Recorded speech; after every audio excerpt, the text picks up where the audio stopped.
El año 1963 encontró a Carmen Delgado con 32 años, una licenciatura en trabajo social y una reputación sólida como inspectora de servicios sociales del estado de Illinois.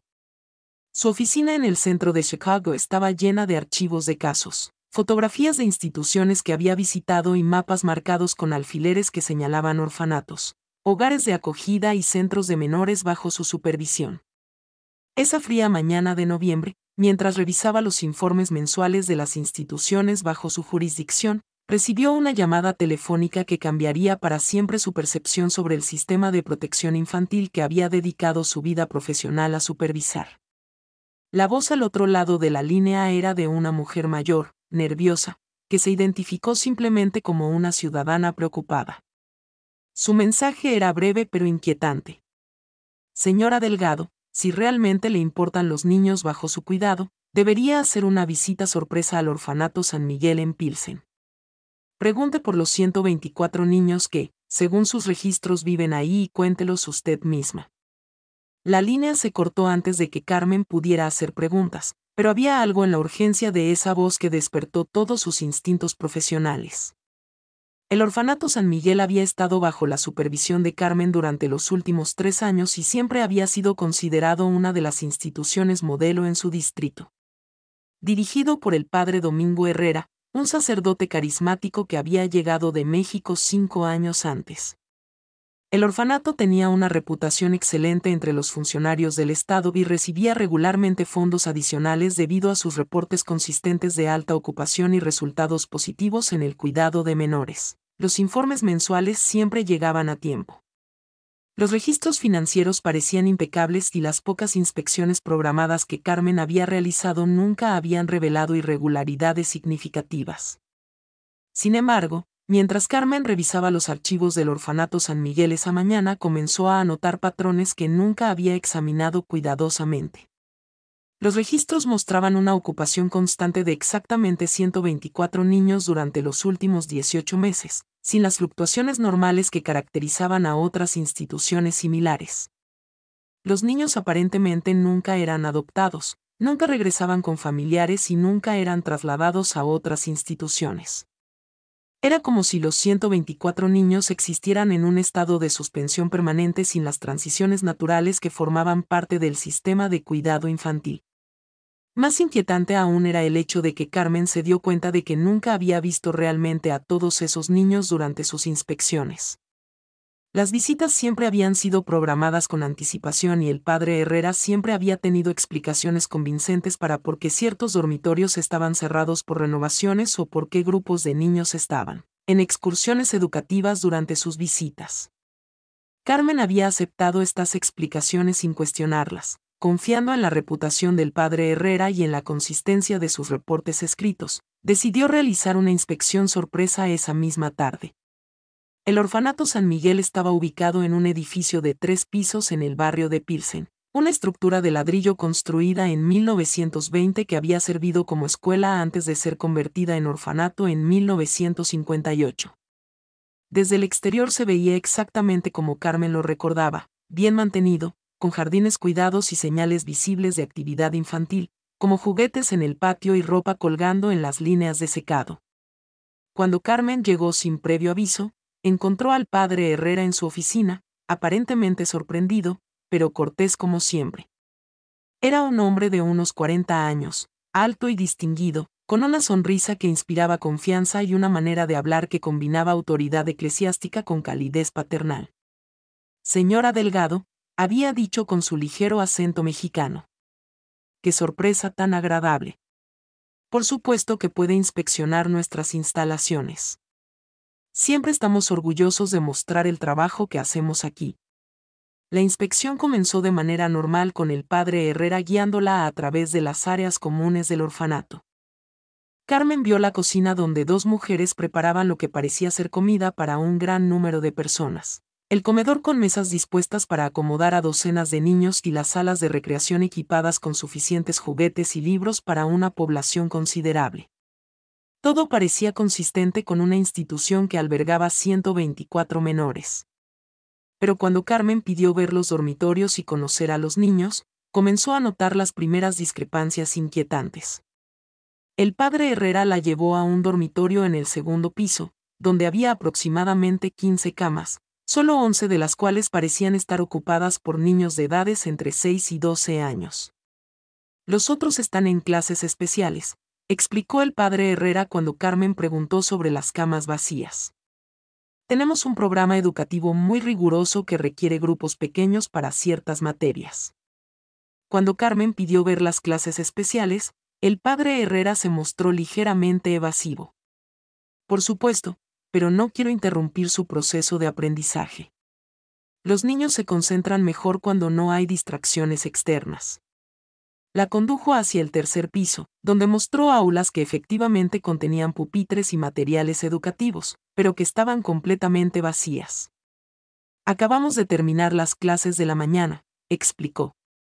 Los niños están ahora en recreo en el patio trasero, pero cuando fueron al patio trasero, Carmen vio solo a los mismos 11 niños que había visto en el dormitorio, jugando bajo la supervisión de una mujer mayor que se presentó como la hermana Esperanza. No había señales de los otros 113 niños que supuestamente vivían en la institución. Cuando Carmen expresó confusión sobre el número de niños visibles, el padre Herrera comenzó a ofrecer explicaciones cada vez más elaboradas. Algunos niños estaban enfermos en la enfermería, otros estaban visitando familias potencialmente adoptivas y un grupo grande estaba participando en un programa de intercambio con otra institución en los suburbios. Las explicaciones se volvían más inverosímiles con cada pregunta de Carmen, pero lo que realmente despertó sus sospechas fue la reacción de los 11 niños que pudo ver. Parecían nerviosos y asustados, evitando el contacto visual y respondiendo a sus preguntas con respuestas claramente ensayadas. Cuando Carmen le preguntó a uno de los niños mayores sobre sus compañeros, el niño miró rápidamente al padre Herrera antes de murmurar que los otros niños estaban estudiando sin poder proporcionar detalles específicos. Esa noche, Carmen regresó a su oficina con una sensación profundamente inquietante de que había presenciado algo fundamentalmente incorrecto, pero sin evidencia concreta de irregularidades. Los registros oficiales continuaban mostrando 124 niños. Los informes financieros justificaban gastos para esa población y técnicamente no había violaciones claras de las regulaciones estatales que pudiera documentar en su reporte oficial, pero sabía que había visto solo 11 niños en una institución que supuestamente albergaba más de 100. Durante los siguientes días, Carmen comenzó una investigación más exhaustiva de los registros del orfanato San Miguel. Lo que descubrió la alarmó profundamente. Los mismos 11 nombres aparecían repetidamente en diferentes documentos con fechas de nacimiento ligeramente alteradas y ocasionalmente con apellidos cambiados. Era como si alguien hubiera estado usando identidades múltiples para los mismos niños para inflar mente los números de ocupación. Más preocupante aún, cuando Carmen intentó verificar los orígenes de algunos de los supuestos 124 niños, contactando a las agencias que supuestamente los habían referido, muchas de las referencias resultaron ser falsas o las agencias afirmaban no tener registro de haber enviado niños al orfanato San Miguel. El patrón que emergía sugería una falsificación sistemática de registros diseñada para hacer que el orfanato pareciera estar operando con capacidad completa, cuando en realidad solo cuidaba a una fracción de los niños, para los cuales recibía fondos gubernamentales. Pero la pregunta más inquietante que obsesionaba a Carmen era, si solo había 11 niños reales en el orfanato, ¿dónde estaban los otros 113 niños que habían sido registrados oficialmente como residentes durante los últimos meses? ¿Habían existido alguna vez? Y si habían existido, ¿qué les había pasado? Si quieres descubrir la verdad aterradora sobre lo que realmente había estado sucediendo en el orfanato San Miguel y conocer el destino de los 113 niños desaparecidos que Carmen estaba a punto de investigar, no te pierdas lo que viene a continuación. La investigación la llevaría a descubrimientos mucho más siniestros de lo que había imaginado y revelaría una red de corrupción y crimen que se extendía hasta los niveles más altos del gobierno local. Carmen pasó las siguientes 2 semanas construyendo meticulosamente un caso que documentara las discrepancias que había observado. Había fotografiado los dormitorios casi vacíos. Había registrado las explicaciones contradictorias del padre Herrera y había compilado evidencia de las falsificaciones en los registros oficiales, pero sabía que necesitaba más que documentación.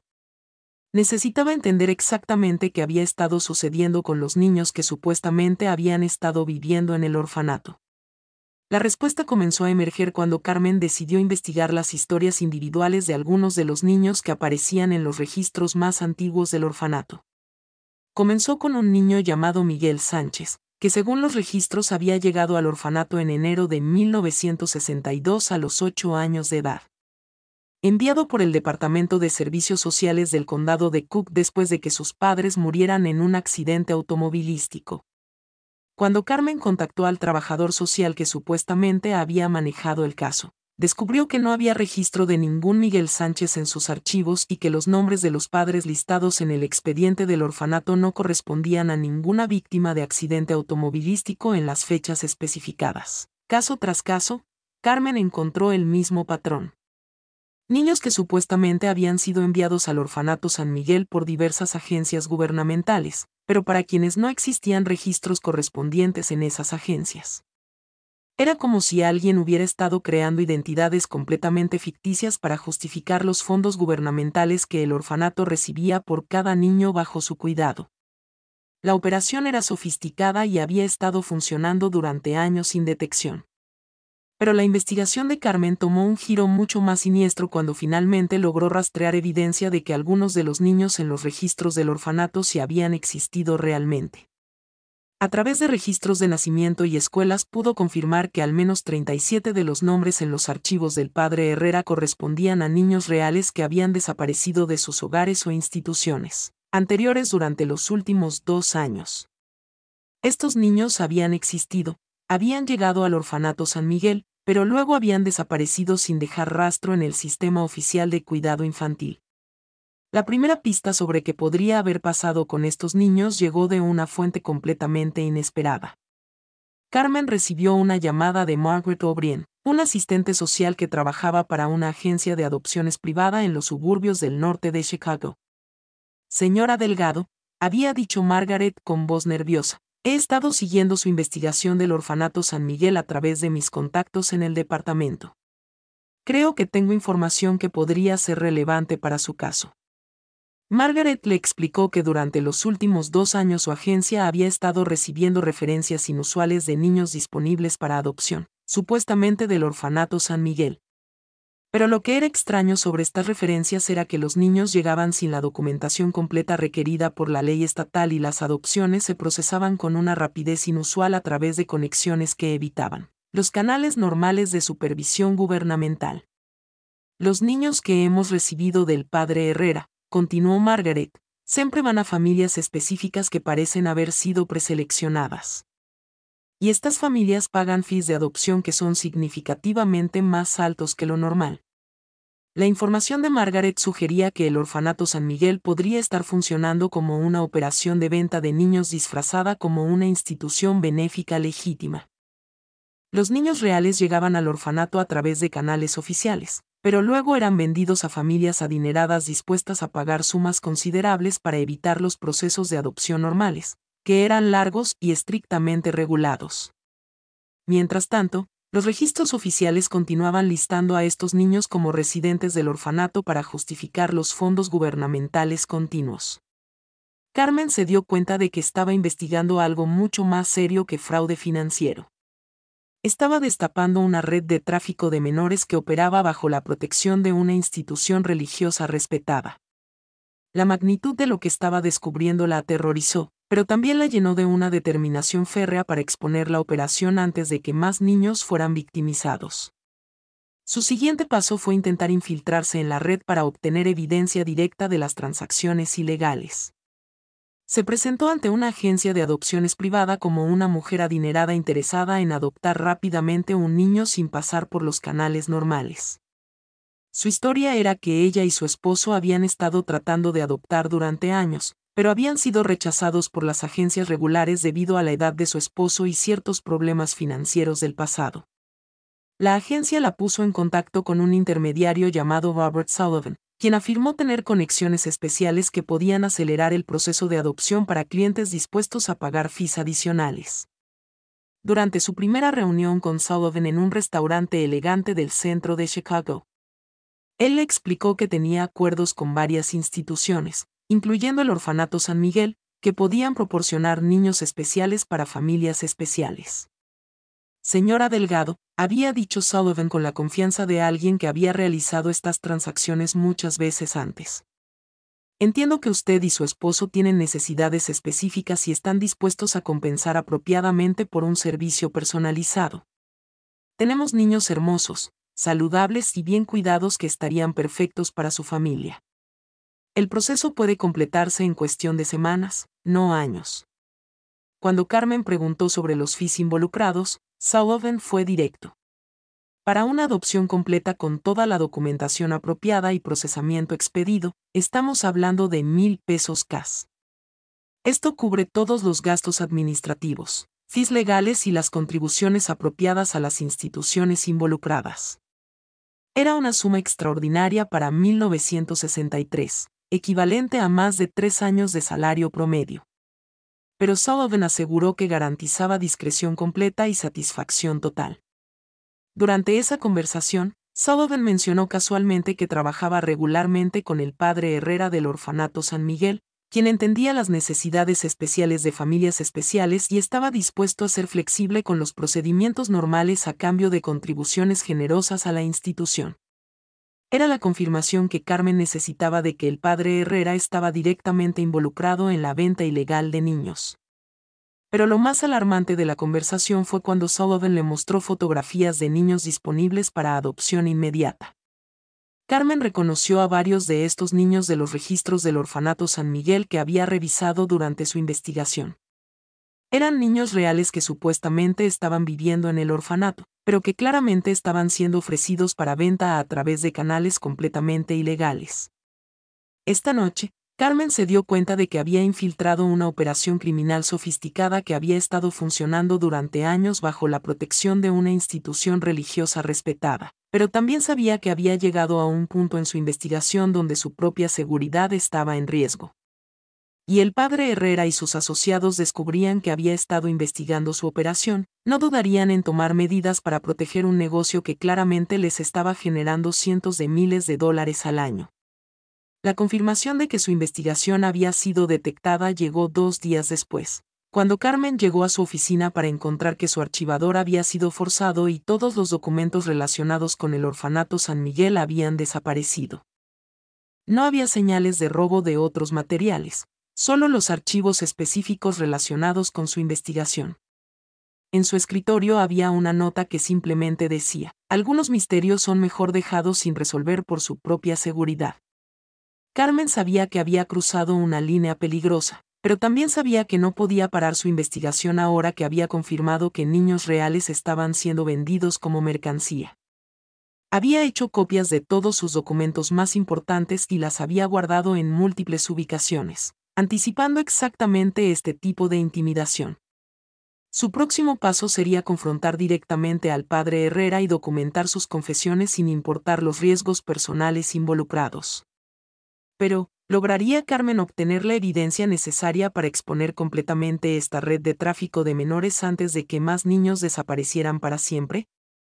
¿Y cuál sería el precio personal que tendría que pagar por desafiar a una organización que tenía conexiones poderosas y recursos aparentemente ilimitados?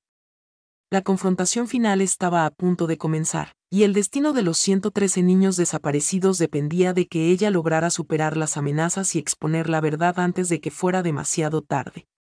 La confrontación final con el padre Herrera tuvo lugar en su oficina del orfanato, durante lo que Carmen había programado como una inspección de seguimiento rutinaria, pero esta vez llegó preparada con evidencia concreta de las discrepancias financieras, fotografías de los dormitorios casi vacíos y grabaciones de sus conversaciones con Sullivan y otros intermediarios involucrados en la red de adopciones ilegales. Cuando Carmen presentó su evidencia, la máscara de cordialidad paternal del padre Herrera se desplomó completamente. Señora Delgado, había dicho con una sonrisa fría que no llegaba a sus ojos. Me parece que ha estado haciendo preguntas muy peligrosas sobre asuntos que no comprende completamente. Su transformación de sacerdote benévolo a empresario criminal fue inmediata y chocante. Permíteme explicarte algo sobre la realidad del cuidado de niños en este país, continuó Herrera con arrogancia descarada. El sistema oficial es un desastre. Niños que se pudren en instituciones gubernamentales durante años, familias que esperan décadas para adoptar y burócratas incompetentes que impiden que niños necesitados encuentren hogares amorosos.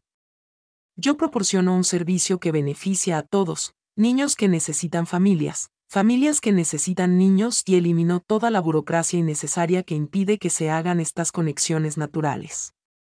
La lógica retorcida de Herrera era fascinante y repulsiva simultáneamente.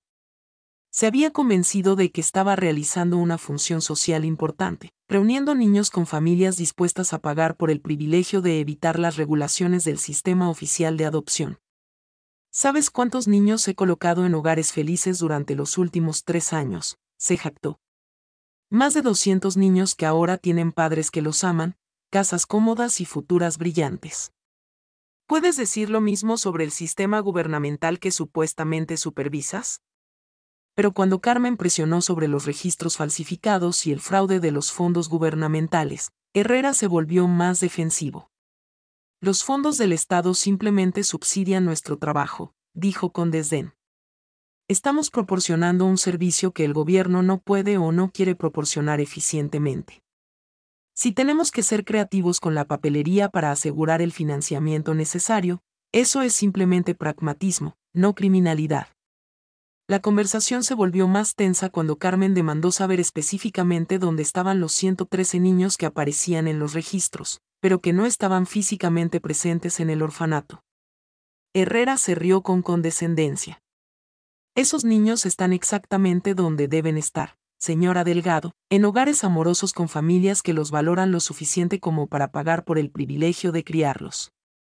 ¿No es eso mejor que dejarlos languidecer en instituciones gubernamentales subfinanciadas?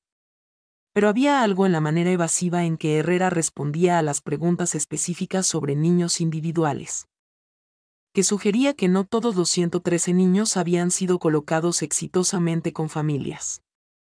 Cuando Carmen mencionó nombres específicos de niños que había rastreado desde sus familias originales hasta el orfanato, pero que luego habían desaparecido completamente del sistema, Herrera se puso visiblemente nervioso.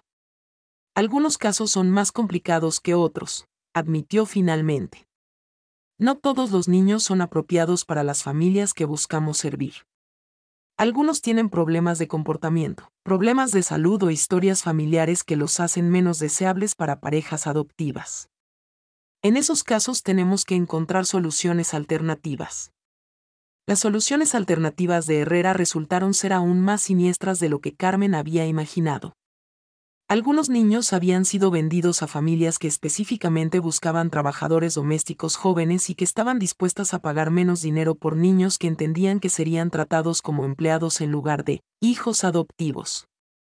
Otros habían sido trasladados a redes de tráfico que operaban a nivel nacional, donde perdían sus identidades completamente y desaparecían en un submundo criminal que se extendía mucho más allá de Chicago. ¿Y qué pasa con los niños que se enferman o que causan problemas?, preguntó Carmen con horror creciente. La sonrisa de Herrera se volvió aún más siniestra. Los niños problemáticos tienden a desaparecer de nuestros registros, dijo con una frialdad que el sangre de Carmen. Es mejor para todos los involucrados cuando los casos complicados se resuelven discretamente. Carmen se dio cuenta de que estaba hablando con un hombre que veía a los niños como mercancía, no como seres humanos con derechos y dignidad inherentes. Para Herrera, los niños eran simplemente inventario en un negocio muy lucrativo y aquellos que no podían venderse fácilmente eran eliminados de maneras que Carmen prefería no imaginar en detalle. La conversación terminó cuando Herrera le hizo una oferta que confirmaría para siempre la naturaleza criminal de su operación. Señora Delgado, dijo mientras se reclinaba en su silla con confianza arrogante. Eres una mujer inteligente que entiende cómo funciona el mundo real. Tengo una propuesta que te beneficiaría financieramente y que resolvería este pequeño malentendido entre nosotros. Abrió un cajón de su escritorio y sacó un sobre grueso lleno de billetes. 5,000 pesos ahora y 5,000 más cada mes, a cambio de reportes que confirmen que el orfanato San Miguel está operando de acuerdo con todas las regulaciones estatales. Era una oferta que equivalía a más de 2 años de salario de Carmen, pero que también representaba una completa traición de todo lo que había jurado proteger cuando se convirtió en inspectora de servicios sociales. ¿Y si rechazo su oferta?, preguntó Carmen. Aunque ya conocía la respuesta. Herrera se encogió de hombros con indiferencia fingida. Sería muy lamentable si tuvieras un accidente o si desarrollaras problemas de salud que requirieran cuidado a largo plazo. Chicago puede ser una ciudad muy peligrosa para personas que no entienden cuando deben dejar de hacer preguntas incómodas. Carmen salió de esa reunión con la certeza de que había destapado una de las operaciones de tráfico de menores más sofisticadas en la historia de Chicago, pero también con el conocimiento de que su propia vida estaba ahora en peligro. Tenía evidencia suficiente para construir un caso criminal sólido, pero sabía que Herrera y sus asociados no dudarían en eliminarla antes de permitir que su operación fuera expuesta. Su próximo paso tendría que ser contactar a las autoridades federales y entregar toda su evidencia antes de que fuera demasiado tarde. Si esta historia te ha impactado y quieres conocer cómo Carmen logró finalmente exponer esta red criminal y qué pasó con los 113 niños desaparecidos, no te pierdas la conclusión. La batalla por justicia estaba a punto de intensificarse y las apuestas no podrían ser más altas para los menores más vulnerables de la sociedad.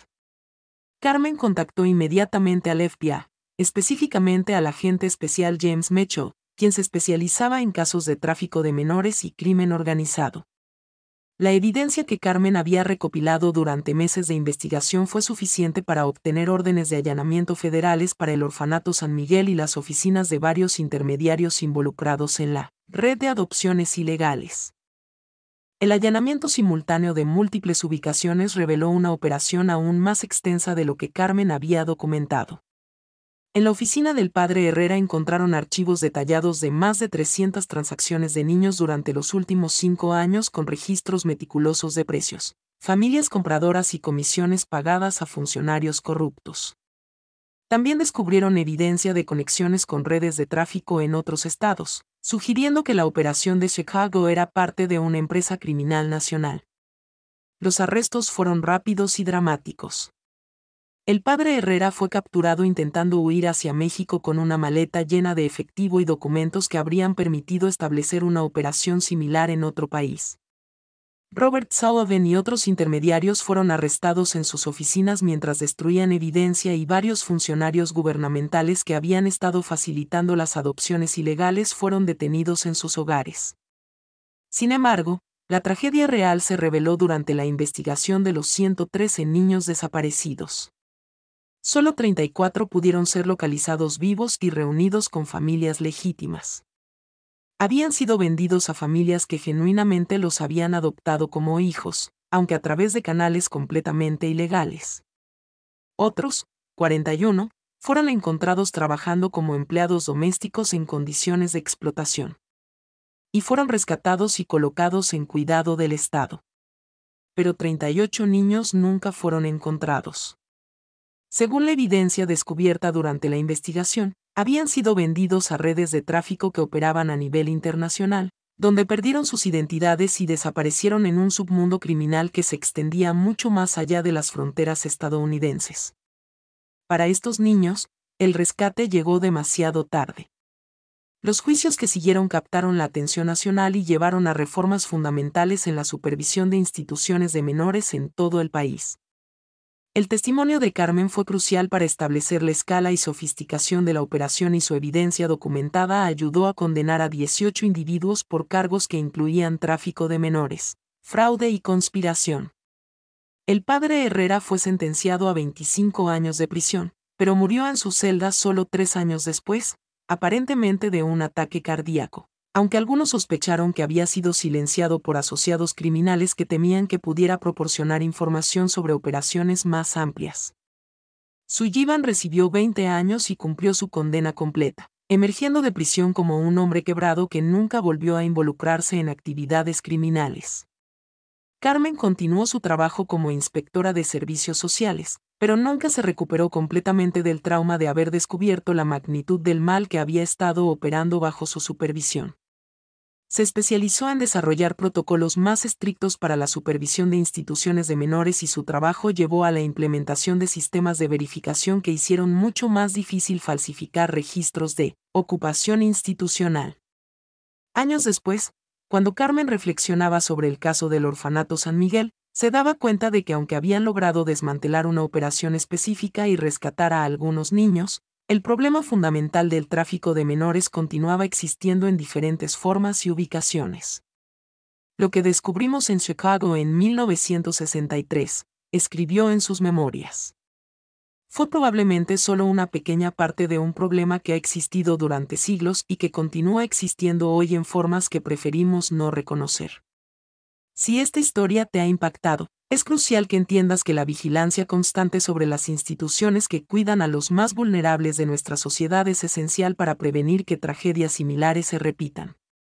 Los 38 niños que nunca fueron encontrados representan un recordatorio permanente de lo que puede suceder cuando la supervisión gubernamental es inadecuada y cuando la confianza ciega en instituciones respetables reemplaza a la verificación rigurosa. La próxima vez que escuches sobre una institución de menores o un programa de adopción, no dudes en hacer preguntas difíciles sobre su supervisión. Financiamiento y resultados. Exige transparencia en los registros, verificación independiente de las condiciones y responsabilidad regular de parte de las autoridades supervisoras. Los niños bajo cuidado institucional no pueden protegerse a sí mismos. Dependen completamente de adultos conscientes que estén dispuestos a hacer las preguntas difíciles y exigir respuestas honestas. La historia de los 113 niños desaparecidos del orfanato San Miguel nos enseña que la vigilancia ciudadana no es opcional cuando se trata de proteger a los más vulnerables. Es una responsabilidad moral que todos compartimos, porque al final del día la única defensa real contra la explotación de menores es un público informado que no tiene miedo de cuestionar autoridades e instituciones cuando algo no parece correcto. Permitas que la comodidad o la confianza ciega pongan en riesgo la seguridad de niños inocentes. La verificación constante, las preguntas persistentes y la demanda de transparencia total son las únicas herramientas que tenemos para asegurar que una tragedia como la del orfanato San Miguel nunca vuelva a repetirse en nuestras comunidades. Yeah.